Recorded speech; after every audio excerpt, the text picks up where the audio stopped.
Assalamualaikum warahmatullahi wabarakatuh.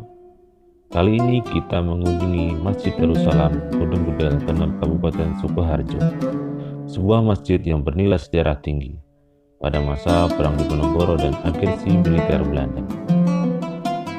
Bagaimana cerita sejarahnya dan apa saja di dalamnya? Mari kita jelajahi bersama. Perjalanan kita mulai dari pabrik tekstil PT Sukoharjo sebagai patokan arah menuju Masjid Darussalam yang letaknya tak jauh dari sana. Lokasi masjid terletak di Kampung Gunung Gudel, Desa Kenep, Kabupaten Sukoharjo, Jawa Tengah. Dalam perjalanan kita disuguhi pemandangan gunung Merapi dan Merbabu, dan pegunungan daerah Wonogiri di sebelah kiri jalan. Kurang lebih 1 km dari pabrik Sritek, perhatikan kanan jalan.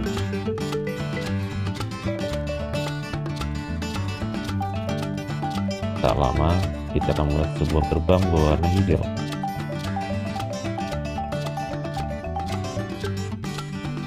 Terdapat gapura hijau di kanan jalan.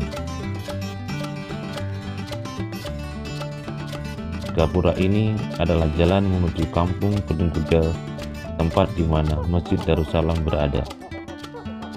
Kurang lebih 1 km dari gapura kita akan sampai di tujuan.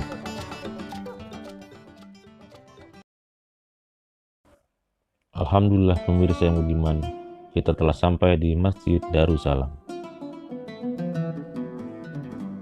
Kesan teduh dan lapang di halaman masjid yang cukup luas. Terdapat tugu kecil selamat datang berangka tahun 1992. Mari kita coba jelajahi apa saja yang ada di masjid ini. Halaman masjid cukup luas yang terletak di tengah perkampungan Gunung Gudel. Masjid ini sudah beberapa kali direnovasi, namun tetap memiliki wibawa arsitektur masjid tradisional Jawa yang berkonsep tajuk. Masjid ini didirikan oleh Kyai Lombok, ulama besar dari Pulau Lombok, yang kemungkinan pada masa awal Kesultanan Demak berdiri. Desain masjid ini adalah hasil renovasi tahun 1837 oleh Pakuwono VII bersama warga. Pemirsa yang budiman dapat melihat keterangan renovasi pada prasasti di depan masjid. Yang unik pada bagian lorong serambi yang biasa kita sebut dengan teratak rambat, berpondasi panggung cukup tinggi dari tanah. Berbeda dengan masjid tradisional Jawa lainnya yang biasanya tidak terlalu tinggi dengan tanah, menandakan dulunya masjid ini berpondasi panggung mengantisipasi luapan banjir Sungai Bengawan Solo. Sekarang kita akan melihat bentuk atap masjid ini. Yang unik pada bagian pucuk atap masjid yang berbentuk bunga wijaya kusuma,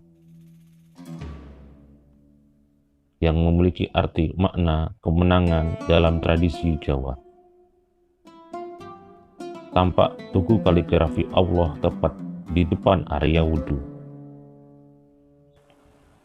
Sekarang kita akan berlanjut untuk melihat sisi belakang dari masjid ini. Tampak sebuah gerbang atau gapura menuju sebuah makam.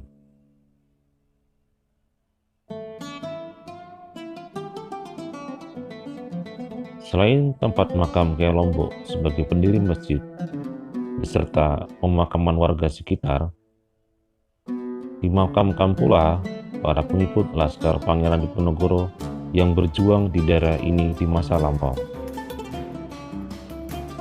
Sekarang kita berada di atas serambi masjid. Sekilas tak jauh berbeda dengan masjid Jawa kuno pada umumnya. Atap khas tradisional langgam Jawa dengan tiang-tiang kayu jati yang kokoh.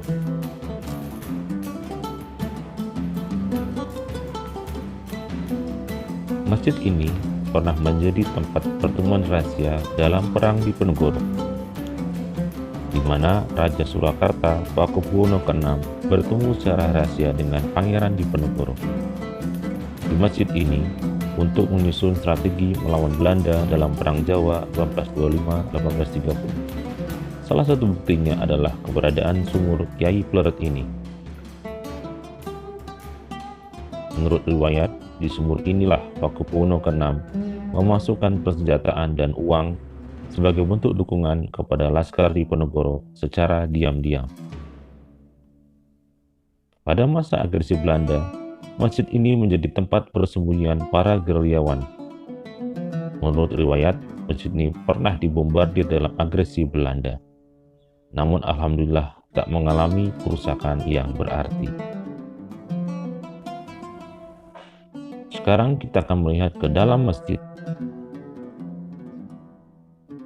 Sekilas mirip dengan Masjid Jami' Jawa, namun dalam ukuran yang lebih kecil.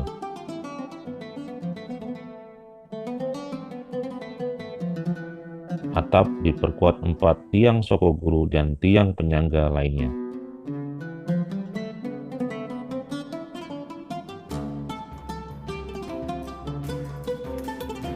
Atap tajuk sudah direnovasi dengan sangat baik, lengkap dengan lampu hias menambah kesan artistik pada masjid yang bersejarah ini.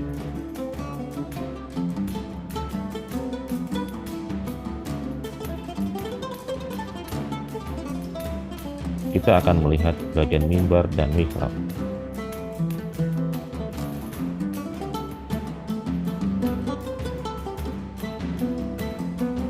Bagian mimbar berkayu jati berlanggam khas Jawa.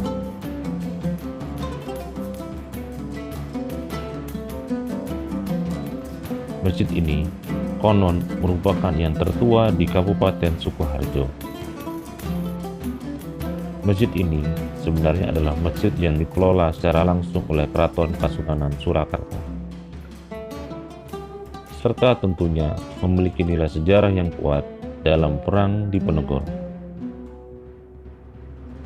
dan menjadi salah satu front pertempuran dalam masa agresi Belanda.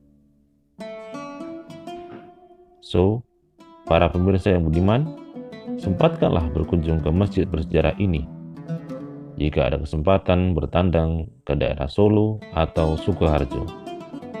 Sekian untuk video kali ini, semoga bermanfaat bagi para pemirsa yang budiman. Wassalamualaikum warahmatullahi wabarakatuh.